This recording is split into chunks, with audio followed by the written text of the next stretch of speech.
आखिर कौन है भारत का अब तक का सबसे दिलेर और डेयरिंग चीफ मिनिस्टर? इस सवाल के जवाब में कई लोग नाम ले सकते हैं नरेंद्र मोदी का, जब वो गुजरात के मुख्यमंत्री हुआ करते थे, या फिर योगी आदित्यनाथ का। कुछ तो ये भी कह सकते हैं कि अरविंद केजरीवाल या ममता बनर्जी हैं भारत के सबसे दिलेर मुख्यमंत्री। मगर इस वीडियो में हम भारत के उस कद्दावर नेता के बारे में बताएंगे जिनके दिलेरी भरे कारनामों के आगे ये सभी बौने पड़ जाएंगे।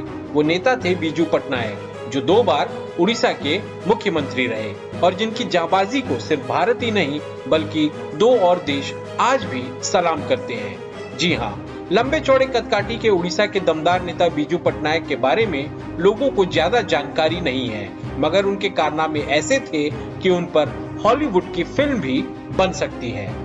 सन 1916 में जन्मे बीजू पटनायक का जुनून था पायलट बनना, जिसके लिए उन्होंने अपनी कॉलेज की पढ़ाई तक छोड़ दी। यहाँ तक कि उनकी पत्नी ज्ञान पटनायक भी भारत की सबसे पहली महिला कमर्शियल पायलट थी। हालांकि बीजू पटनायक ट्रांसपोर्ट विमानों के ही पायलट थे, न कि लड़ाकू विमानों के फाइटर पायलट। फिर भी एक पायलट के रूप में उनका जीवन कम रोमांचक नहीं रहा। द्वितीय विश्व युद्ध के शुरू होने पर Biju Patnaik royal Indian air force के ट्रांसपोर्ट पायलट बन गए और द्वितीय विश्व युद्ध में बीजू पटनायक के कारनामों का लोहा सिर्फ भारतीयों और अंग्रेजों ने नहीं बल्कि सोवियत रूस और जापानियों ने भी मान लिया। मिसाल के तौर पर जब जापानियों की फौज तेजी से बर्मा में आगे बढ़ती जा रही थी, तब बतौर पायलट बीजू पटनायक ने बर्मा की राजधानी रंगून में फंसे हुए सैकड़ों ब्रिटिश ऑफिसर्स और उनके परिवारों को सकुशल रेस्क्यू किया। इसके अलावा बीजू पटनायक ने अपने हवाई मिशन के जरिए जापानियों के द्वारा हथियाए चीनी इलाकों में चीनी लड़ाकों की मदद के लिए हथियार और राशन गिराए। स्टालिनग्राद में जर्मन और सोवियत सेना के बीच की जंग अब तक की सबसे जानलेवा जंगों में से एक है। सिर्फ स्टालिनग्राद की जंग में ही 20 लाख लोगों की जान चली गई थी और 3600 से भी ज्यादा विमानों को मार गिराया गया था। ऐसे खतरनाक मोर्चे पर भी सोवियत रूस की मदद के लिए बीजू पटनायक ने कई हवाई मिशनों को अंजाम दिया। स्टालिनग्राद के मोर्चे पर बीजू पटनायक के योगदान को देखते हुए रूस ने उन्हें सम्मानित भी किया था। मगर बीजू पटनायक अंग्रेजों की गुलामी के लिए नहीं बल्कि जर्मनी और जापान की फासिस्ट ताकतों के खिलाफ लड़ने के लिए वायुसेना में शामिल हुए थे। उनके मन में देशभक्ति की भावना और भारत की आजादी के लिए लड़ने के जोश में कोई कमी नहीं थी और उनकी बहादुरी की मिसाल ऐसी थी कि बर्मा में अंग्रेजों के लिए खतरनाक हवाई मिशनों को अंजाम देते हुए वो भारत की आजादी के समर्थन में पर्चे भारतीय सैनिकों के बीच गिरा दिया करते थे। इसके अलावा भारत छोड़ो आंदोलन के दौरान बीजू पटनायक ने अनेकों स्वतंत्रता सेनानियों को अपने घर में पनाह दी। यही नहीं बल्कि कई बार वो वायुसेना के विमानों में भारतीय स्वाधीनता सेनानियों को अंग्रेजों की नाक के नीचे ही सवारी भी करा देते ताकि वो अपने ठिकानों पर सुरक्षित पहुंच सके। जब अंग्रेजी हुकूमत को बीजू पटनायक के इन कारनामों का पता चला तो उन्हें गिरफ्तार कर लिया गया और अगले 3 साल उन्होंने राजद्रोह के आरोप में जेल में काटे। बीजू पटनायक की रोमांच गाथा भारत की आजादी की लड़ाई तक ही सीमित नहीं रही। अक्टूबर 1947 में पाकिस्तान के हमले से कश्मीर भारत के हाथ से लगभग जा ही चुका था। श्रीनगर से सड़क का रास्ता कट चुका था। ऐसे में कश्मीर की हिफाजत के लिए श्रीनगर हवाई अड्डे पर भारतीय सेना को लैंड कराने के अलावा और कोई रास्ता नहीं बचा था।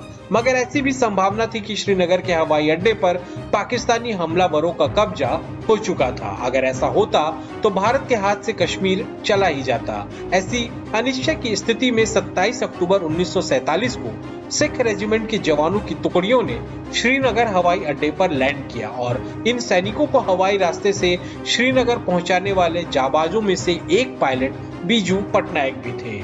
इस मिशन के लिए भारत के पास हवाई जहाजों और पायलटों की भी कमी थी और बीजू पटनायक ने इस मिशन को अंजाम दिया था प्रधानमंत्री जवाहरलाल नेहरू के विशेष अनुरोध पर। बीजू पटनायक ने देश की सुरक्षा के लिए जो योगदान दिया है उसकी महत्ता आज भी कम नहीं हुई। 2020 में तिब्बती शरणार्थियों की एक top secret special frontier force ने लद्दाख में गुरुंग हिल और रेजोंग लॉ के महत्वपूर्ण इलाकों में चीन की ताकतवर सेना की नाक के नीचे से ही भारत का झंडा लहरा दिया।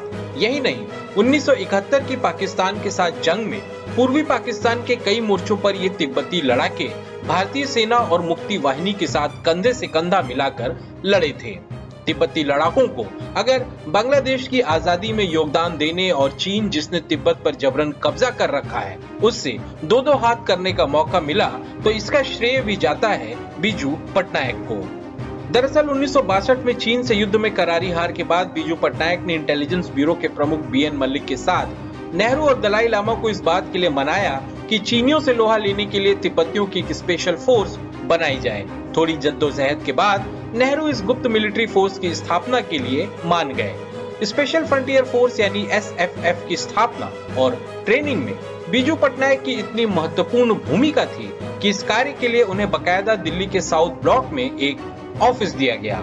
स्पेशल फ्रंटियर फोर्स के ट्रेनिंग कैंप उत्तराखंड के चकराता के अलावा बीजू पटनायक के गृह राज्य उड़ीसा के चंद्रगिरी में भी थे। सालों तक SFF के अस्तित्व में होने और इसकी स्थापना में बीजू पटनायक की केंद्रीय भूमिका की बात टॉप सीक्रेट रही, जिसका इल्म सिर्फ सरकार, जासूसी संस्थाओं और सेना के उच्च अधिकारियों के अलावा किसी और को नहीं था। आज भी SFF के रिटायर्ड जवान चंद्रगिरी में रहते हैं और उनके मन में बीजू पटनायक के लिए इतना सम्मान है कि वो दलाई लामा के साथ बीजू पटनायक की तस्वीर भी रखा करते हैं। और जहां तक सम्मान की बात है तो बीजू पटनायक का सम्मान आज भी एक साउथ ईस्ट एशियाई देश बेइंतहा करता है। इंडोनेशिया वो देश है जो हमेशा ही बीजू पटनायक और उनकी पत्नी ज्ञान पटनायक का आभारी रहेगा।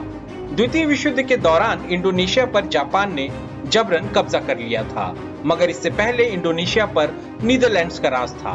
द्वितीय विश्व युद्ध में जापान की हार के बाद नीदरलैंड्स की सेना इंडोनेशिया पर अपना अधिकार जमाने वापस आ गई थी, मगर इंडोनेशिया अपनी आजादी घोषित कर चुका था और अपनी आजादी के लिए इंडोनेशिया के लोग संघर्ष के लिए तैयार थे।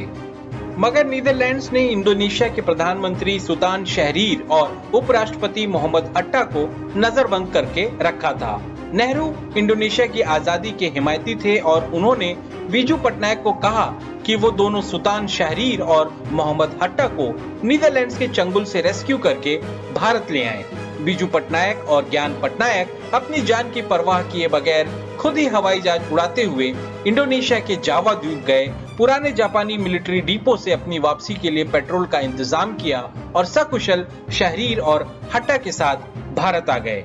डच वायुसेना ने उन्हें यह धमकी दी थी कि अगर उन्होंने इंडोनेशिया के एयर स्पेस में प्रवेश किया तो उनके विमान को मार गिराया जाएगा।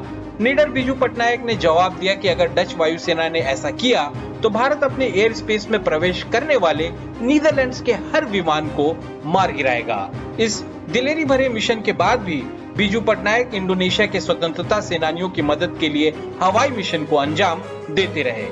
अपनी आजादी के लिए बीजू बाबू के योगदान का आभार इंडोनेशिया ने कई बार व्यक्त किया है। इंडोनेशिया के पहले राष्ट्रपति सुकर्णो ने अपनी बेटी का नाम बीजू पटनायक के कहने पर मेघावती रखा। मेघावती सुकर्णो भी बाद में इंडोनेशिया की राष्ट्रपति बन गई। राष्ट्रपति बनने के बाद वो जब भी भारत आती तो प्रोटोकॉल तोड़कर बीजू पटनायक की पत्नी ज्ञान से मिलने उनके घर जाया करती। इस पर मेघावती सुकर्णो का कहना था कि एक माँ से मिलने के लिए बेटी ही उसके पास जाएगी, न कि इसके उलट माँ बेटी से मिलने आएगी। इसके अलावा इंडोनेशिया ने सन 1950 में बीजू पटनायक को अपने देश के सर्वोच्च सम्मान भूमिपुत्र से सम्मानित किया। सन 2021 में भारत में इंडोनेशिया के दूतावास ने एक कमरा बीजू पटनायक को समर्पित किया, जिसमें वो सारी तस्वीरें और कागजात प्रदर्शित की गई हैं जो इंडोनेशिया में बीजू पटनायक के कारनामों को दर्शाते हैं। 1997 में 81 साल की उम्र में बीजू पटनायक का निधन हो गया। बीजू बाबू भारत के इतिहास के एक ऐसे इकलौते नेता थे जिनके देहांत के पश्चात पार्थिव शरीर सिर्फ भारत ही नहीं बल्कि दो और देशों इंडोनेशिया और रूस के झंडों में लिपटा हुआ था। इतने महान थे बीजू पटनायक जिनके बारे में आज के भारत में काफी कम लोग जानते हैं। काला कबूतर चैनल सब्सक्राइब करें ताकि समसामयिक विषयों, विचार मंथन योग्य मुद्दों और रोचक तथ्यों पर बने हमारे वीडियोस आप तक पहुंचे जल्द से जल्द।